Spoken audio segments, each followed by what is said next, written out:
이제 명절이라고 하는 것이 나라마다 있는데요. 또 우리는 이제 뭐 추석과 설 명절이 있죠. 그래서 이맘때쯤 되면 한 번쯤은 내년 달력이 이제 나올 때가 되어서 내년 달력을 보면서 쉬는 날을 체크를 해볼 때가 있습니다. 그래서 그 중에서 가장 먼저 설과 추석이 언제인지를 체크를 해보는데, 저도 이제 설교 준비하면서 보니까 내년 설은 월화수고요. 추석은 금토일월입니다.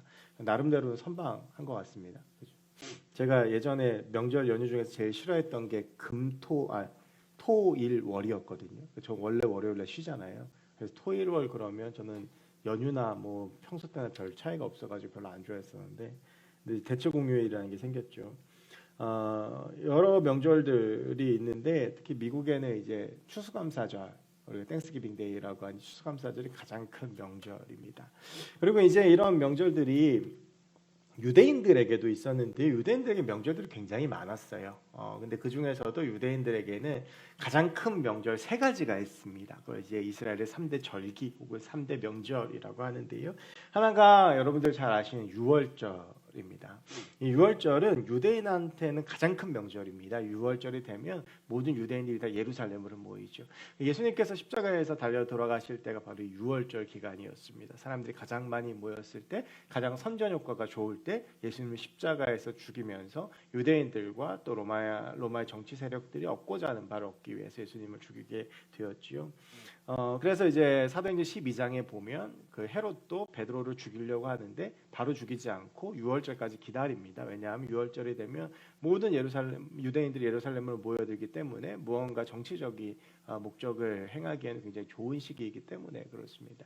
이 유월절이 영어로는 패스오버입니다. 이렇게 넘어가다라고 하는 뜻인데요. 이 유월절이 이제 언제 만들어졌냐 하면, 이스라엘 백성이 애굽에서 종살이를 할 때 애굽 왕 바로가 이스라엘 백성들을 이제 내보내는 것을 거부하니까 하나님께서 10가지의 재앙을 주시죠.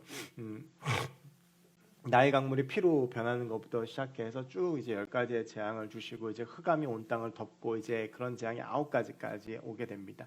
그러면서도 계속 이 바로가 말을 바꾸고 마음을 바꾸니까 하나님께서 마지막 10번째 재앙을 주세요. 그 마지막 10번째 재앙이 모든 처음 난 것들, 그것이 가축이든지 사람이든지 그 땅 안에는 모든 처음 난 것들의 생명을 거두시는 거였어요. 그런데 그때 죽음을 면할 수 있는 방법이 하나 있었는데, 그것은 문 좌우설주입니다. 그러니까 문의 사방에다가 어린 양의 피를 바르면 죽음의 사자가 그 집을 넘어갔습니다. 그래서 6월절이 패스오버, 넘어가다라고 하는 것은 바로 이것을 의미하는데요. 이 10번째 재앙 이후에 이 바로가 마음을 바꿔서 이스라엘 백성들이 출애굽을 하게 되잖아요. 그래서 출애굽을 하면서 이스라엘 백성들이 6월절이라고 하는 절기를 지키게 되는 거예요. 죽음의 사자가 넘어간 것, 어린 양의 피를 발랐을 때 그 죽음의 사자가 넘어갔고, 결국엔 그 사건을 통해서 우리가 출애굽이 되었다라고 하는 것을 감사하고 기뻐하고 기념하는 절기가 6월절입니다. 그래서 이스라엘 백성은 430년 동안 애굽에 종살이를 하다가 이제 풀려난 때이기 때문에 이 6월절을 가장 중요하게 생각하게 되고요. 두 번째, 이제 이스라엘 백성들이 지켰던 큰 절기는 77절이라고 하는 절기입니다. 여러분, 왜 77절인지 혹시 아세요? 이게 77절이요. 일주일 7일을 7번 지킨다고 해서 77절이에요. 그러니까 49일이죠. 여러분, 77절을 우리가 잘 아는 그 절기로 바꿀 수 있어요. 혹시 뭔지 아세요? 신약 성경에 나오는 절기고, 교회 역사에서 굉장히 중요한 절기. 그리고 우리가 되게 아무렇지도 않게 좀 표현이 그렇다. 되게 자주 쓰는 말. 이 77절을 신약에서 뭐라고 표현할까요? 자, 여러분, 제가 힌트를 드릴게요. 77 그러면 49일이죠. 그래서 50일째 되는 걸 지킨단 말이에요. 근데 이제 순이라고 하는 게 열흘이에요. 순이라고 하는 게 열흘이에요. 자, 여기까지 제가 지금 다 말씀을 드렸어요. 자, 그러면 무슨 게 생각나는 게 없으세요? 오순절이에요. 77절이 다른 말로는 오순절이에요. 그게 똑같은 표현인데요. 이게 요즘으로 따지면 어떤 절기냐면 맥추감사주일이에요. 그러니까 이스라엘 백성들이 첫 번째 보리 수확을 얻는 절기. 그래서 첫 수확을 얻은 것을 감사하는 게 77절이에요. 이게 언제로부터 50일 후냐 하면 6월절로부터 50일 후예요. 그래서 보통 한 4월 정도가 되거든요. 그래서 이제 이때 하나님께서 내게 주신 첫 수확을 감사하면서 감사하는 절기가 바로 이 77절입니다. 이게 우리가 잘 아는 용어로 오순절이고요. 마지막으로 이스라엘의 세 번째 절기가 있는데 그게 이제 오늘 본문에 나오는 초막절이에요. 이것은 우리나라 달력으로 하면 7월 15일부터 22일까지입니다. 7월 15일부터 22일까지인데요. 일주일 동안을 지키죠. 이 초막절은요 말 그대로 초막을 짓는 거예요. 광야로 다 나와서. 그 지금도 이스라엘 백성들이 초막절을 지킵니다. 그래서 이스라엘 백성들이 요 시기가 되면 전부 다 이제 광야로 쏟아져 나와서 초막을 짓고 그리고 초막에서 일주일 동안을 살아요. 그리고 이스라엘의 초막은 이제 보시면 천정이 이렇게 뚫려 있습니다. 그래서 누우면 하늘이 보일 수 있게 돼 있어요.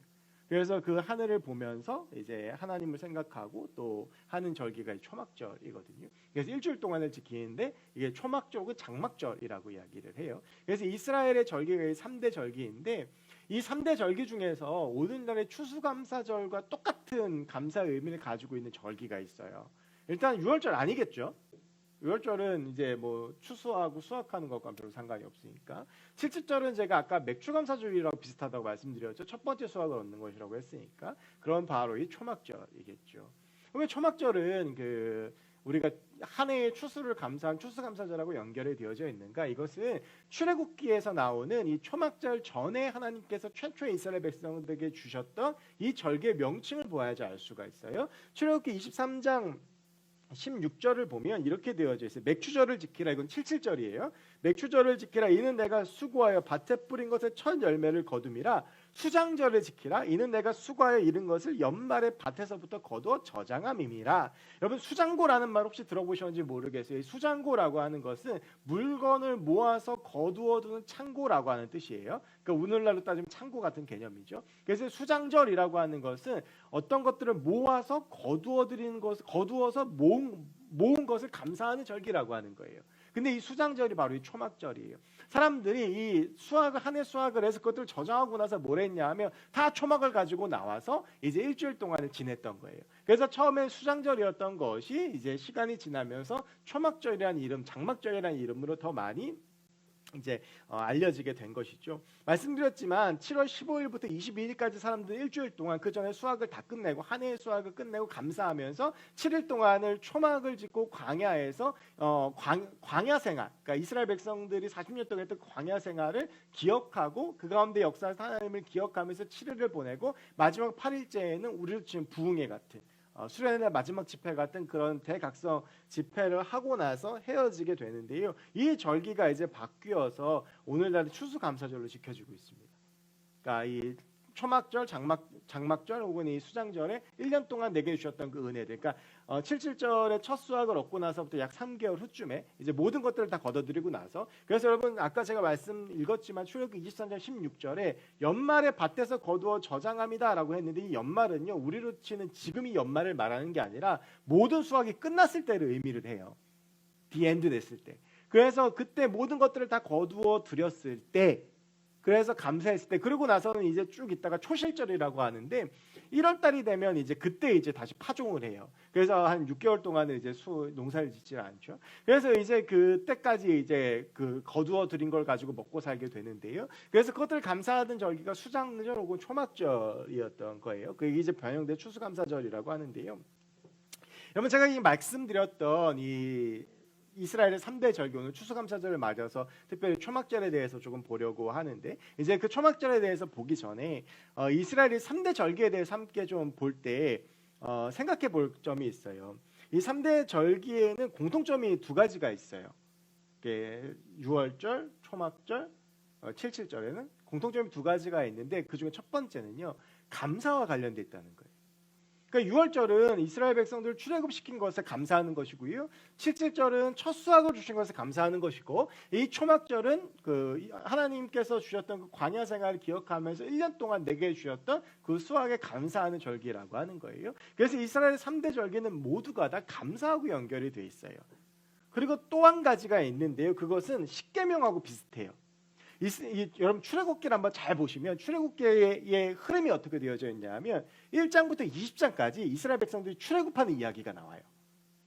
그리고 이제 20장부터의 말씀을 보면 20장부터 이제 하나님께서 이스라엘 백성들에게 율법을 허락하시거든요. 그래서 율법을 허락하시면서 20장에 10계명을 주세요. 그러면서 쭉 이제 출애굽기 여러분 읽어가다 보면 되게 이게 좀 어려워요. 왜냐하면 스토리가 쭉 오다가 갑자기 20장부터 율법이 쭉 나오거든요. 근데 이제 20장부터 10계명을 주시고 나서 그러면서 여러 율법들을 주시는데 그 중에서 하나님께서 핵심적으로 주셨던 율법이 뭐냐면 제정하신 게 뭐냐면 바로 3대 절기예요. 여러분이 3대 절기는요 이스라엘 백성들이 만든 게 아니에요. 하나님께서 너 이거 지켜라고 말씀하신 거예요. 그래서 이게 10계명과 이 3대 절기에는 이 공통점이 있어요. 어떤 공통점이요? 하나님이 주신 것이다. 여러분 하나님께 직접 주신 것이다라고 하면 어떻겠습니까? 이게 중요한 것이라는 이야기겠죠. 그런데 이 두 개의 절기에는 또 하나의 공통점이 있어요. 그게 뭐냐면 여러분 10계명을요 다 아시죠? 여러분 10계명 지키기 쉬우세요? 평생을 10계명만 잘 지키고 살아도 그 사람은 신앙적으로 성공한 인생이에요. 사실 10계명을 지키면서 살기란 쉽지 않아요. 그런데 하나님께서는 10계명을 하나님께서 인간 만드셨잖아요. 자, 인간들이 이 10계명을 완벽하게 지킬 것이라는 기대감을 가지고 10계명을 주셨을까요? 어떠실 것 같아요? 제 생각에는 아니었을 것 같아요. 그러면 왜 지키지도 못할 걸 알면서 이 10계명을 주셨을까요? 하나님이 심심해서 그러셨을까요? 그거는 아닐 것이죠. 여러분 그런 생각해 보신 적 없으세요? 이 10계명이 완벽하게 1계명부터 10계명까지가 다 이루어지는 세상이 있을까요? 없을까요? 제가 오늘 좀 유독 많이 물어보죠. 자, 여러분 이 10계명이 완벽하게 10가지의 계명이 완벽하게 다 이루어져서 작동하는 세상이 있을까요? 없을까요? 있을까요? 없을까요? 자, 이 지상 안에 이 세계 안에 있을 것 같아요? 없을 것 같아요? 없어요. 그럼 어디에 있을까요? 하늘나라예요. 그러니까 이 10계명은 어느 나라의 법이냐 하면 하나님 나라의 법이에요. 그러니까 하나님 나라에 있는 10가지의 계명을 완벽하게 지킬 수 있어요. 그래서 하나님께서 출애굽한 이스라엘 백성들에게 이 10가지의 계명을 주셨던 이유는 이 10가지의 계명을 네가 잘 지키면 너 하나님의 나라를 경험할 수 있어. 그러니까 지키려고 하면 애써봐. 너희들이 이제 출애굽을 해서 광야 생활을 거쳐서 새로운 땅인 가나안으로 갈 텐데 그 가나안 땅이 이뤄서 이 10가지의 계명을 지키면 너는 거기서 네가 나중에 가서 영원히 누릴 하나님의 나라를 미리 경험할 수 있어. 이걸 이제 선취라고 하거든요. 미리 얻었다. 그래서 하나님의 나라를 경험해 보라고 하는 거예요. 그래서 불가능한데 해보라고 하는 거예요. 여러분 이것이 바로 하나님께서 10계명을 주신 이유인데요. 이것이 3대 절기를 제정하신 이유와도 같아요. 여러분 세상을 살면서 가장 어려운 것 중에 하나가 감사하는 것이거든요. 생각보다 상투적인 감사가 아니라 마음속에 우러나는 감사를 하는 것은 쉽지 않아요. 그런데 이런 감사의 언어만이 가득한 곳이 어디냐 하면 바로 하나님의 나라라는 거예요. 자, 여러분 이제 오늘 이 본문이 신명기잖아요. 근데 이 출애굽기하고 신명기 사이에는 약 40년의 시간이 있어요. 출애굽기는 이스라엘 백성들이 출애굽하자마자 하나님께서 주셨던 말씀이고, 신명기는 모세가 가나안 땅을 바라보면서 죽기 전에 썼던 마지막 유언이에요. 그래서 40년 전의 일들을 회상하면서 쭉 써내려갔다라는 말이에요. 자, 이 3대 절기를 하나님께서 처음으로 주셨던 출애굽기를 한번 가볼게요. 아까 제가 23절 16절 말씀을 읽으면서 맥추절하고 수상절에 대해서 하나님께서 말씀하셨다라고 했죠. 자, 여러분 이스라엘 백성들이 출애굽해서 하나님께서 맥추절하고 수장절을 얘기하셨을 때 어떤 느낌이었을 것 같아요? 이게 굉장히 중요해요. 왜 그러냐 하면 지금 이스라엘 백성들은 어떠한 상황이에요? 어디로 갈지 몰라요. 지금 이들이 서 있는 곳은 어디예요? 광야예요. 씨를 뿌려도 풀 한 포기가 나지 않는 땅이고 이들에게는 주어진 땅도 없어요. 가나안으로 가라고 하는데 언제 도착할지도 모르고 가도 끝이 없어요. 그런데 지금 하나님께서는 광야에 서 있는 이스라엘 백성들에게 뭐라고 말씀하시냐 하면 맥추절하고 수상절을 지키래요. 내가 지금 농사할 땅도 없고 농사할 여력도 없고 농사를 할 수 있는 상황도 아니고 파종을 하거나 추수를 할 수 있는 상황도 아닌데 전혀 내 상황을 보면 맥추절인지 수장절인지 모르겠고 지금 어디로 갈지도 모르겠는 상황인데 하나님은 지금 뭐를 말씀하시냐면 감사하라고 말씀하시는 거예요. 이걸 듣는 이스라엘 백성들은 무슨 생각을 했을까요?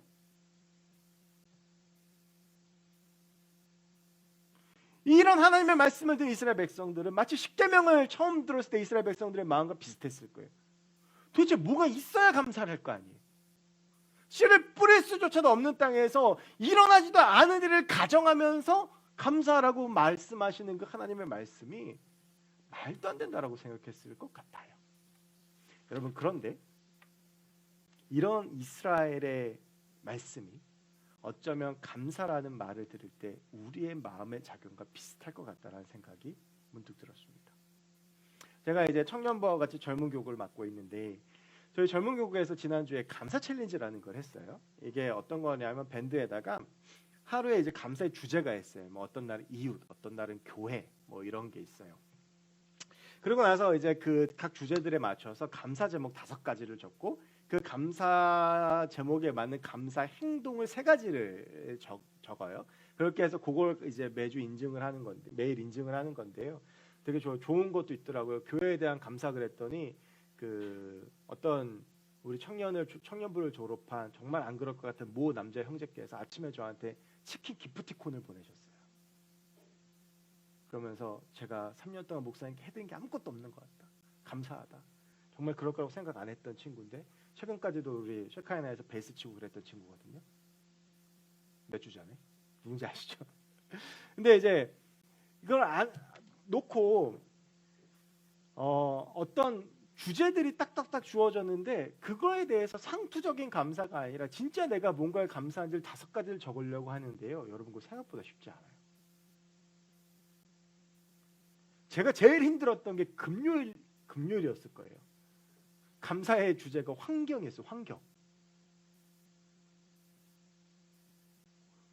감사할 게 없는 거예요. 여러분 우리가 생각보다요. 감사라는 말을 들으면 참 감사하기가 쉽지 않아요. 상투적으로 뭐 우리가 음식점 가서 감사합니다 이런 감사가 아니라 진짜 내 마음속에서 나오는 감사. 제가 이번 주 중에 좀 일이 하나 있었어요. 제가 뭐 일이 있었는데 그게 좀 됐어야 됐어요. 그런데 이제 같이 이야기하는 목사님께서 목사님 될 거예요 막 그랬는데 제가 그랬거든요. 목사님 돼도 감사하고 안 돼도 감사해요. 정말 그때는 그랬어요. 그랬더니 그분이 그러시더라고요. 저는 안 되면 감사가 안 되던데. 제가 그렇게 믿음 약하게 목사님이 그런 얘기하냐고 그랬거든요. 안 됐어요. 감사할게요. 감사 못할게요. 감사가 안 나오더라고요. 우리는 감사하는 말을 들으면요. 그에 대한 마음의 반동이 생길 때가 있어요. 내 상황이 도무지 감사할 수 있는 상황이 아니에요. 감사하라고 그러는데 뭘 감사해야 될지 모르겠는 거예요. 이스라엘 백성들처럼. 감사하라고 그러는데 뭐 첫 수확을 감사하고 1년 동안 주신 것을 감사하라고 그러는데 보이는 거는 척박한 광야 땅이야. 내가 머리 둘 곳도 없어. 그냥 난 떠돌이 인생이야. 근데 감사하래. 그런데 여러분 우리가 그래서 이 본문을 통해서 깨닫게 되는 것은 무엇이냐 하면요. 감사는 상황에 따라 하는 것이 아니라는 것입니다. 감사해야 되는 상황에 감사하는 것은 누구나 할 수 있습니다. 그런데 정말 중요한 것은 감사가 나오지 않는 상황, 도무지 감사할 수 없는 상황 속에서 감사하는 것입니다. 하나님 이스라엘 백성들에게 광야에 아무것도 보이지 않는 그 상황 속에서 먼저 감사할 것을 요구하세요. 안 보이지. 뭐 언제 수확을 얻을지도 모르겠지. 너희 지금 어디로 가야 될지 모르겠지. 근데 크게 보이지 않아도 네가 감사하는 게 먼저다라고 하는 거예요. 여러분 감사라는 말을 들으면 가장 먼저 생각나는 성경 구절이 뭐가 있으십니까? 저는 데살로니가전서 5장 18절이 아마 다 비슷한 생각을 하셨겠지만 범사에 감사하라. 이는 그리스도 예수 안에서 너희를 향하신 하나님의 뜻입니다. 아시겠지만 범사라고 하는 말은 모든 일이라고 하는 거예요. 근데 여러분 이 말을 이제 사도 바울이 했거든요. 근데 사도 바울의 인생을 생각해 보면 참 이 말이 납득이 안 돼요. 사도 바울에 대해서 제가 지난주에 말씀드렸는지 아니면 그때 그 심야 때 말씀드렸는지 제가 정확하게 기억이 잘 안 나는데 사도 바울의 몸에 질병이 있다는 말씀을 드렸어요. 그래서 사도 바울이 질병이 너무 괴로워서 뭐라고 고백을 했었냐 하면 내 몸에 가시다라고 이야기를 해요. 근데 이 사도 바울이 어떠한 병을 그렇게 심각하게 가지고 있었는지 성경이 직접적으로 나오진 않아요. 다만 안질이 있었다는 것만 나와요. 그러니까 눈병. 근데 이 안질이라고 하는 게 눈병이 그냥 조금 이렇게 뭐 눈에 진물 나고 이 정도가 아니라 거의 이제 사도 바울이 사역 말기엔 앞이 보이지 않았다고 그래요. 이건 하나만 가지고도 굉장히 어렵겠죠. 그런데 곳곳에서 보는 여러 가지 구조도 추측할 수 있는 것은 사도 바울에게 간질이 있었던 것 같아요. 갑자기 발작하고 하는 거, 심한 두통도 있었고, 그리고 사도 바울이 글에 비해서 언변이 약하다라고 되어져 있는데 그 언변이 그냥 이렇게 말하는 그 언변을 떠나서 언어 장애까지 의심될 정도였다라고 이야기를 해요.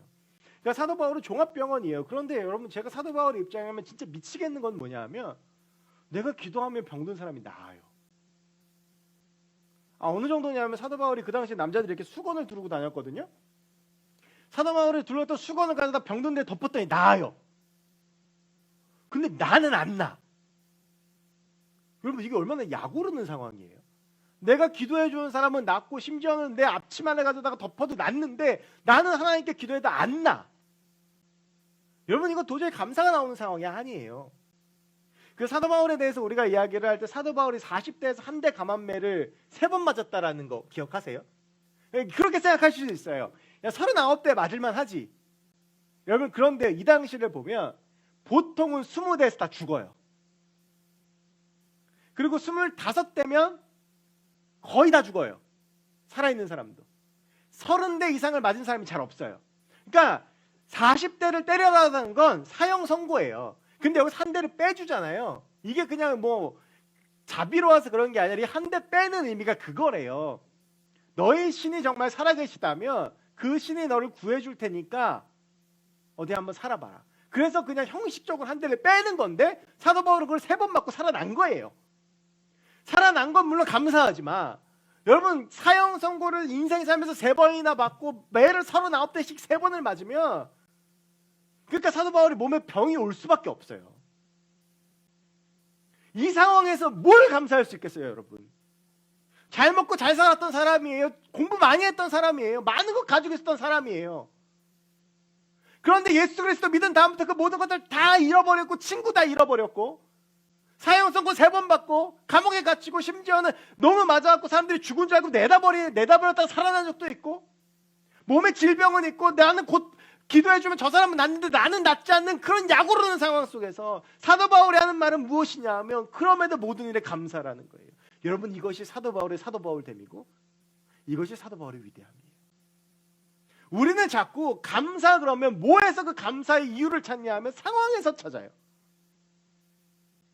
내가 이런 상황이니까 감사할 수 있고, 내가 이런 일이 있었으니까 감사할 수 있고, 내게 이런 좋은 일이 있었으니까 감사할 수 있고. 그런데 여러분, 우리는 어떠한 상황이든지 거기에서 감사의 이유를 찾을 수 있어야 돼요. 그러기 위해서 우리가 필요한 것이 무엇이냐 하면 모든 인간적인 기대와 욕심을 버려야 되는 거예요. 우리가 감사하지 못하는 게 바로 거기 있어요. 비교하고, 내 옆에 있는 사람들은 잘 되고 나는 안 되고, 그리고 내가 얻고 싶은데 그게 안 되고, 내가 가고 싶은데 못 가고, 내가 하고 싶은데 떨어지고, 내가 뭘 하고 있는데 실패하고, 나랑 같이 졸업한 사람들은 지금 저만큼 가 있는데 난 그만큼 못 가 있고, 비교하면서 내 인간적인 욕심과 기대가 충족되어지지 못하기 때문에 우리는 우리가 있는 자리에서 감사할 수가 없는, 감사의 제목을 찾을 수가 없는 거예요. 사도 바울이 하는 이야기는 그 상황들을 다 버리라는 거예요. 감사의 이유를 상황에서 찾으면 안 돼요. 내가 어떤 상황에 있든지 간에 그 가운데서 감사할 수 있을 때 그 감사가 내 삶 가운데 능력이 되어지는 것입니다. 빌립보서 4장의 사도 바울이 그런 이야기를 해요. 우리가 정말 좋아하는 말씀, 내게 능력 주신 자에서 내가 모든 것을 할 수 있느니라. 얼마나 은혜로운 말씀이에요. 근데 여러분, 제가 종종 그 말씀드리는데 이 말씀 진짜 무서운 말씀입니다. 왜? 그 앞에 사도 바울이 뭐라고 이야기했는지를 봐야 돼요. 나는 풍부에도 처해봤고 궁핍에도 처해봤다. 부자여도 받고 가난해도 받고 가져도 받고 없어도 받고. 그런데 내가 그런 모든 일들을 겪으면서 한 가지 배운 것이 있는데, 그것이 일체에 자족하는 비결이다. 어떤 상황이든지 나는 만족하는 법을 배웠다. 그래서 그 비결이 무엇이냐면, 내가 능력 주신 자 안에 있을 때, 하나님 안에 있을 때 나는 상황의 지배를 받지 않고 만족할 수 있고 감사할 수 있다라고 이야기하는 것입니다. 우리가 왜 감사하지 못해요? 우리가 감사하지 못하는 이유는 딱 하나예요. 내가 지금 주님 안에 온전히 있지 못하기 때문에. 상황 때문에 감사하지 못하느니? 아니요. 여러분, 상황 따라서 감사하려면 우리는 평생 감사할 수 없을 수도 있어요. 우리는 자꾸 그 상황들에 집중하고 자꾸 그 상황들만을 바라봐요. 취업이 안 되고 연애에 실패하고 내가 계획했던 일이 어그러지고 사람이 떠나고 건강이 안 좋고 돈이 없고 가족 간에 갈등과 문제가 있고 결혼 못하고 내 주변 사람들 다 행복해 보이고 나만 불행한 것 같고 버는 돈도 없이 바쁘기만 하고 진로는 안 보이고 감사라는 말을 들으면 내 안에 들어오는 반작용들 이런 반작용이 들 수 있어요. 나랑 같이 학교 졸업한 친구들 성공하는 것밖에 안 보이고 우리 청년부 중에서 성공한 사람들만 보이고 자꾸 다른 사람들과 비교하면서 내 상황을 한없이 밑으로 끌어내리는 거예요. 감사가 나오겠습니까, 여러분? 과연 여러분 지금 상투적인 감사가 아니라 마음속에서 우러나오는 그런 감사를 하고 계십니까? 오늘 하나님 이스라엘 백성들에게 황당한 말씀을 하세요. 너에 서 있는 그 광야에서 아무것도 안 보이지. 근데 첫 수확이 있을 거고 마지막 수확이 있을 거야. 거기에 감사해라. 율법서에서 이 감사에 대해서 끊임없이 이야기하세요. 근데 중요한 건 뭔지 아세요? 결국 그 보이지 않았던 그 일이 하나님의 때가 되니까 이루어졌다는 거예요. 하나님께서 77절과 수장절을 처음 말씀하셨을 때 이스라엘 백성들은 만나 매일 얻어다가 주워서 먹던 사람들이었어요. 그들이 가나안 땅에 들어가는 그날 만나가 멈췄어요. 광야를 보았을 때 언제 이런 일이 벌어지겠나? 하나님의 때가 되니까 이루어지는 거예요. 여러분 이것이 우리의 삶 가운데 감사가 있어야 될 이유입니다. 여러분 이 관점이 바뀌어야 되는 거예요. 여러분 이 말을 들었을 때 이스라엘 백성들 어떤 느낌이었겠어요? 뭐 이런 말도 안 되는. 근데 여러분 지금 이스라엘 백성들이 이 광야에 서 있기까지의 삶을 한번 생각해 보세요. 430년 동안 노예 생활하다가 지금 그 광야에 서 있는 거예요. 비록 지금 그 눈은 아무것도 보이지 않지만, 비록 지금 어떤 것도 수확할 수 없는 상황이지만 이미 그것만으로도 그들의 삶 가운데 감사의 제목이 있는 거 아니에요? 우리가 살아있는 것, 우리가 숨쉬고 있는 것, 우리가 오늘도 꿈꿀 수 있는 것, 우리가 오늘 하나님 찾을 수 있는 것, 우리가 오늘도 이렇게 함께 모일 수 있는 것, 우리가 또 내일을 기대할 수 있는 것, 우리가 이렇게 예배할 수 있는 것. 사실은요 우리의 삶 가운데 감사의 제목들은 너무나도 많이 있어요. 그런데 우리는 자꾸 그건 너머에 있는 것들을 바라보려고 해요. 여러분 우리의 관점이 하나님의 마음과 하나님의 관점이 되었으면 좋겠습니다. 인간적인 눈으로 볼 땐 도저히 찾을 수 없는 내가 누리는 그 은혜들이 하나님의 마음으로 보면 은혜가 되는 것입니다. 그래서 여러분 여기서 중요한 또 한 가지가 있어요. 상황에 누리지 않고 감사하기 위해서 또 한 가지는 첫 번째 감사의 원리가 상황에 상관없이 감사하라는 거였는데 두 번째는요 바로 기억이에요. 아까 제가 이스라엘 3대 절기에 대해서 이 3대 절기가 공통점이 있다는 말씀을 드렸죠. 하나는 하나님께 직접 주셨다라고 하는 것, 그리고 또 하나는 기억에 관한 것이라는 거예요. 6월절은 이스라엘 백성들을 출애굽하게 해주신 그 하나님을 기억하는 것이고 77절은 신명기 16장 12절에 나오지만 너희한테 그 수확을 걷게 하신 그 하나님을 기억하라라고 하는 것이고 애굽에서 종살이 했던 광야에서 떠돌 때 느끼지 못했던 그 수확의 기쁨을 이제 누릴 수 있으니 기뻐해라라고 하는 것이고요. 그럼 수장절은 무엇을 기억해야 되는 것인가? 여러분 이게 나중에 초막절이 됐잖아요. 이스라엘 백성들이 다 초막을 짓고 뭘 생각하는 거예요? 광야 시절에 초막을 짓고 살았던 조상들에게 역사했던 그 하나님을 기억하는 것이죠. 여러분 우리의 삶 가운데 감사가 회복이 되어지기 위해서는 기억이 회복되어야 됩니다. 감사는 기억에서 비롯됩니다. 하나님의 은혜를 기억하는 거예요. 근데 우리가 그 하나님의 은혜를 자꾸 잊어버려요. 여러분 기억은요 기억하는 시간과 자리가 있어야 돼요. 그래서 그걸 기억할 때 감사가 일어나요. 제 개인적인 얘기를 하나 하면 그 아내랑 가끔 되게 심하게 다투면 많은 불만과 많은 원망이 막 몰려올 때가 있어요. 여러분 나중에 결혼하면서도 느끼시겠지만 가끔은 내가 결혼한 게 후회될 때도 있답니다. 막 그럴 때가 있어요. 근데 어제 좀 일이 좀 있었어요. 아내랑 싸운 건 절대 아니고요. 저희 아내가 이제 그 당근마켓에서 그 어느 집에서 이렇게 무료로 내놓은 식탁을 하나 이렇게 딱 잡았어요. 그래서 그 전날 저희 집에 있는 저희 집 식탁이 12년 된 식탁이었거든요. 신혼 때 산 거. 근데 거기가 이제 사람이 2명밖에 못 앉아요. 그러니까 저희가 밥 먹을 때 항상 아이들이 저쪽에 뭐 서재하고 있는 의자를 가져다 놓고 먹어야 되거나 아니면 둘씩 짝을 나눠서 먹든지 셋 하나 먹든지 그렇게 해야 돼요. 불편하니까 이제 그거를 그 전날 이제 오래된 장식장하고 다 내놨어요. 그것도 되게 힘들었어요. 그것도 이게 판이 한 요만했는데 대리석이었거든요. 그 안에 내놓고 너무 힘들었는데 제가 또 투덜투덜대면 또 혼나니까 아무 말도 안 했어요. 근데 이제 중요한 건 이제 어제 그 당근에서 이제 얻은 그 4인용 식탁을 가지러 가야 되는데 가서 이제 그 용달차를 불러서 그 아저씨하고 같이 그걸 들어가지고 그게 노원구에 있는 13층 아파트였거든요. 그래서 가지고 와서 저희 집까지 올려야 돼요. 갔는데 그 식탁도 대리석이에요. 이만해요. 못 들겠어요. 그래서 제가 지금 허리가 불편한데 들다가 지금 제가 이거 허리가 이렇게 나갔어요. 나갔는데 그렇게 해서 그걸 어떻게 해서 일찍까지 내려왔어요. 그런데 중요한 건 이제 제가 사고를 쳤죠. 하다가 이게 미끄러져 가지고 그걸 떨어뜨렸어요. 그래서 끝에 모서리가 깨졌어요. 저희 아내 입장에서 열이 받을까요, 안 받을까요? 열이 받으시죠. 근데 저는 제 입장에서 어떻게 해서 최선을 다했는데 뭐 떨어뜨리고 해서 막 허리도 다치고 그랬는데 허리 괜찮냐는 얘기는 안 물어보고 그다음부터 저희 아내가 굉장히 저기압이었어요. 그래서 결국에는 안 되겠다 싶어갖고 인부를 한 명 더 불렀어요. 그래서 결국엔 저희가 올라갔는데 한쪽 식탁은 깨져 있어요.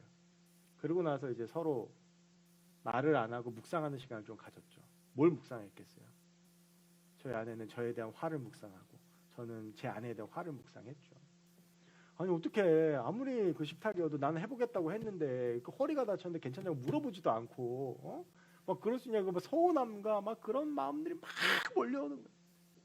그러면서 막 이 안에서 막 토요일인데 말씀 주면서 은혜가 넘쳐야 되는데 미움과 원망과 막 이런 게 막 넘쳐나요. 막 그런 생각 막 하고 있는데 그러다가 제가 이제 어제 책상에 가만히 앉아서 생각을 하는데 하나님께서 뭘 생각나시게 하냐면 제가 제 아내랑 얼마나 결혼하고 싶어 했는지 생각나게 하시는 거예요. 제가 한 번씩 말씀드리지만 저는 저의 아내랑 결혼하고 싶어서 5달을 매주 서울에서 마산을 왔다 갔다 했거든요. 그래서 정말 이 사람 하나만 있으면 되겠다. 그 생각을 가지고 5달을 쫓아다니면서 결혼했단 말이에요. 그때 이제 막 결혼 못 해가지고 막 혼자 막 그러고 있을 때, 혼자 살면서 혼자 목회하고 있을 때, 그걸 기억나게 하셨더니 그때는 마음속에 쏟아지던 그 원망과 불평의 감사로 바뀌더라고요. 제가 먼저 가서 이제 말도 걸고 그랬는데 그러면서 무슨 생각을 했냐면요, 여러분 우리가 자꾸 하나님의 은혜를 기억하는 시간이 있어야 돼요. 근데 우리가 자꾸 그걸 잊어버려요.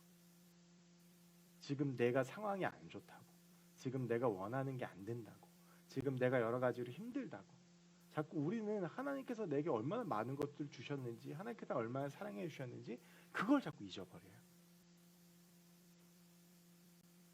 그러니까 우리의 삶 가운데 하나님께서 내게 주셨던 은혜들에 대한 감사가 점점 사라지는 거예요. 여러분, 저는 여러분에게 그 하나님 앞에서의 시간을 회복하라고 권면하고 싶습니다. 하나님께서 여러분에게 주셨던 그 은혜들을 계속 떠올리고 계속 기억하십시오. 신앙의 핵심은 결국 기억이에요. 하나님께서 나에게 하셨던 것들에 대해서. 근데 우리는 자꾸 그걸 잊어버리죠. 하나님께서 내게 주셨던 은혜, 하나님께서 나에게 베푸셨던 사랑, 하나님의 그 은혜들을 기억할 때 우리는 그 은혜 가운데서 주시는 감사의 고백을 할 수 있는 것 같습니다. 여러분, 그래서 하나님과 함께했던 그 시간들과 그 기억들에 대한 그 기억들이 있었으면 좋겠고, 그래서 우리가 그렇게 하나님을 계속 기억하며 나아갈 수 있었으면 좋겠습니다. 우리가 사진을 찍는 이유가 그거잖아요. 핸드폰 요즘 이렇게 사진 찍고 그러면 그 사진이 결국에 하나하나가 기억이지 않습니까? 그래서 그 기억들을 떠올리면서 그 시간들을 추억하고 또 그 속에서 있었던 기쁜 일들과 행복함들을 추억하는 것처럼 핸드폰 사진 보듯이 우리도 자꾸 하나님과 교제하고 또 하나님과 대화하고 하나님에 대한 기억을 떠올려야 합니다. 근데 자꾸 우리는 바쁘다는 핑계로 그걸 잊어버려요. 하나님께서 얼마나 사랑해 주셨는데 하나님의 은혜가 무엇이 자꾸 그걸 잊어버리니까 결국 우리는 또 넘어지고 우리는 또 하나님을 망각하는 거죠. 여러분, 오늘 함께 우리 시간 찬양하면서 하나님께서 내게 얼마나 많은 것들을 주셨는지 기억하고 또 하나님께서 내게 주셨던 것들에 대한 감사의 고백들이 회복됐으면 좋겠습니다.